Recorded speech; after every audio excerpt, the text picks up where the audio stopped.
May isa pang katuruan ng Islam na talagang hindi umaayon sa wastong pananampalataya, kundi ito'y nag-uumapo rin ng mga kahalayan, at para bang sinasabing ang saklaw ng kanilang pananampalataya ay para lang sa ikararangal ng mga lalaking Muslim.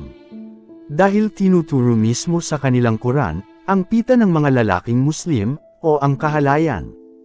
Paano kung sabihin ko sa iyo na ang Islam ay hindi talaga nakatindig sa pananampalataya, moralidad, o katotohanan, kundi sa pagnanasa? Kung wala ang mga pangakong nakasaad sa Quran, gaya ng walang katapusang pakikipagtalik, at ang mga birheng naghihintay sa paraiso, at ang pansamantalang kasal. Ano ang matitira? Wala. Kaya, ano ang ibig sabihin? Hindi lang pinapayagan ng Islam ang lalaki na sundin ang kanilang pita, kundi, hinihikayat pa ito. Ginagantimpalaan ang pag-angkin ng mga birhen, pinapahintulutan ang pagtatalik sa mga babaeng bihag, at ginagawa pang legal ang prostitution sa anyo ng pansamantalang kasal. Mismo ang Quran ay niluluwalhati ang pagnanasa bilang gantimpalang mula sa Diyos, ginagawang kasangkapan ng pananampalataya para sa pagkontrol. Hindi ito maling pag-unawa, dahil ganito ang Islam. Ngayon, ilalantad natin kung paano ginagamit ng Islam ang pinakapangunahing pita ng lalaki upang manipulahin sila.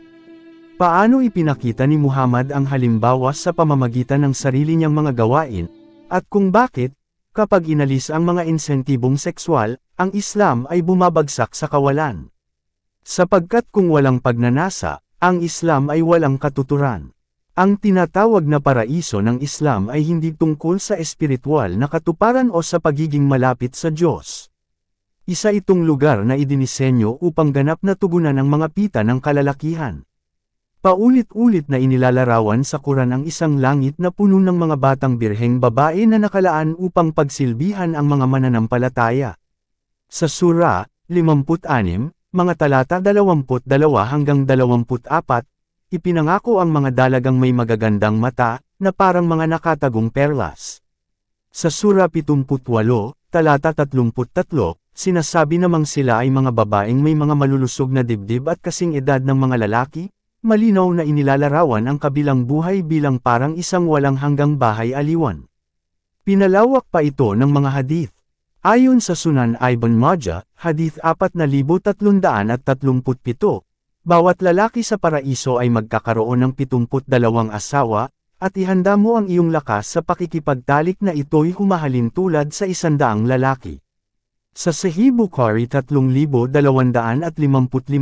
kahit ang pinakahamak na Muslim sa paraiso ay magkakaroon ng 72 asawa, na makikita raw ang buto ng kanilang binti sa ilalim ng laman dahil sa sobrang ganda.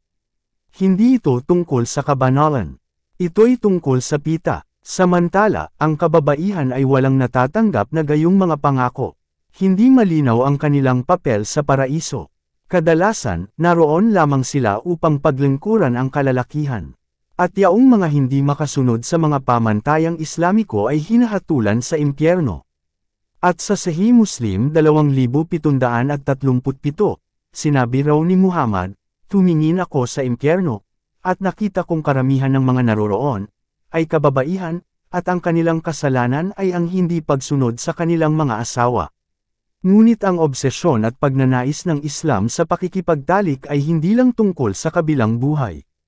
Lumalawak ito hanggang sa digmaan. Mababasa natin sa Sura 4, talata 24, sinasabi, at ipinagbabawal sa inyo ang mga babaeng may asawa, maliban sa mga inangkin ng inyong kanang kamay.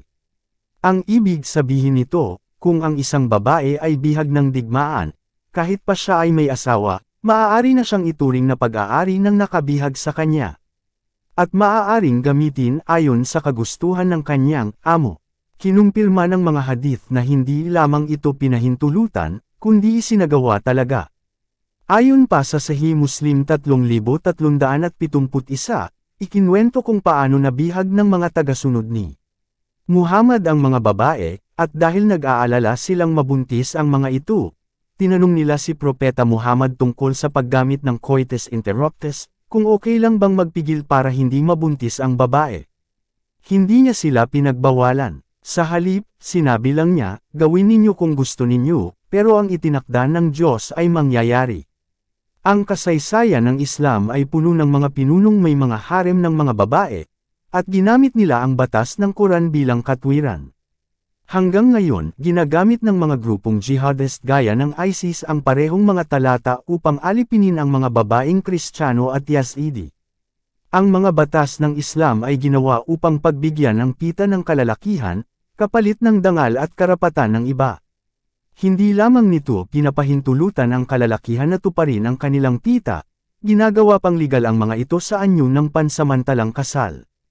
Ang tinatawag na muta, o pansamantalang kasal, ay isang kontrata kung saan maaaring pwedeng magpakasal ang isang lalaki sa isang babae sa isang takdang panahon, at minsan ay ilang oras lamang, at pagkatapos ay pwede na niyang iwanan ang babae. Sa ating mga Kristiyano, talagang mali ito.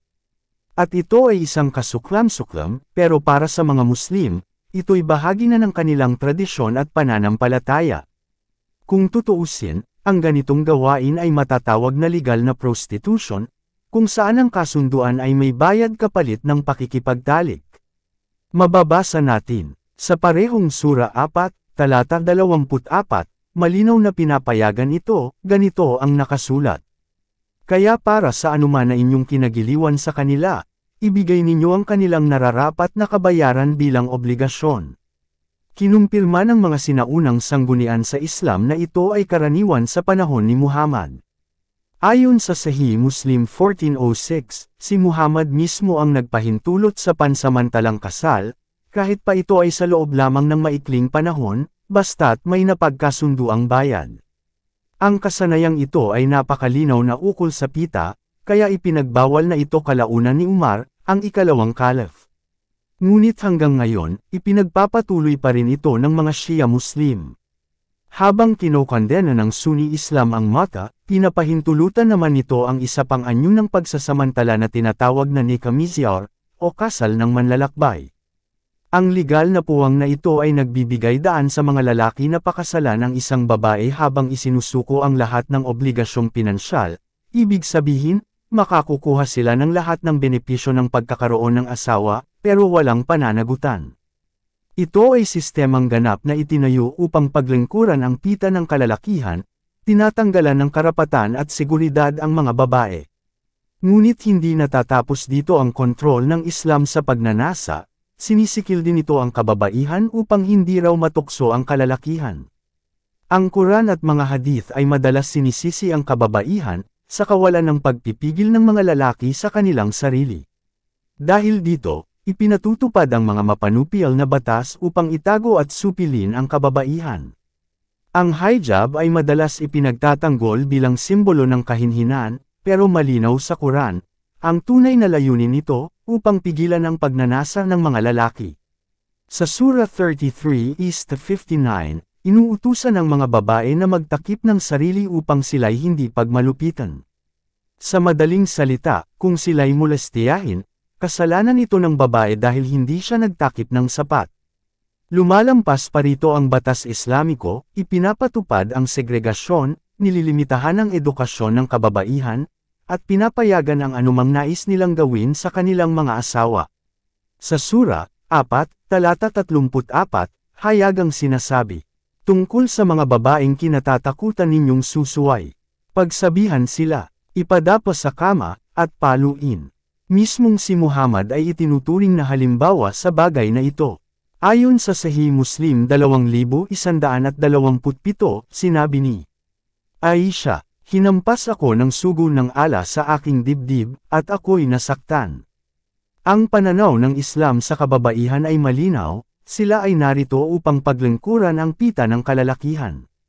At kapag sila'y lumampas sa itinakdang hangganan, sila'y dapat parusahan. Kung ang lalaki ay hindi makapigil sa sarili, tungkulin ng babae na maglaho sa paningin ng lalaking Muslim. Hindi ito tungkol sa pananampalataya. Ito ay tungkol sa kapangyarihan, sa pagkontrol, at sa pagtiyak na kailanman ay hindi mapipigilan ang pita ng kalalakihan. Ngunit ngayon, unti-unti nang nalalantad ang katotohanan sa internet. Magsasalita na ang mga dating Muslim. Ang mga kasinungalingan ay nabubunyag. At habang mas maraming tao ang nakakakita sa Islam sa kung ano talaga ito, mas lalong nalalapit ito sa pagbagsak. Panahon na para tawagin ito kung ano talaga ito, isang sistemang itinayo sa panlilinlang, kontrol, at pagnanasa. Isang sistemang hindi mabubuhay kung hindi nito pipigilan ang katotohanan. Ang pagsasali na ito ay hindi pag-atake, kundi salin ng isang kritikal na pananaw. Gayunpaman, mahalagang malaman na may malalim na pagkakaiba-iba ang interpretasyon ng mga talata at hadith sa pagitan ng mga iskolar ng Islam, sekta, at kasaysayang pampulitika. May mga Muslim at Islamic scholars na nagsusulong ng mga makabago at pantay na pagtingin sa kababaihan, batay din sa kanilang pagkaunawa sa Quran at Hadith.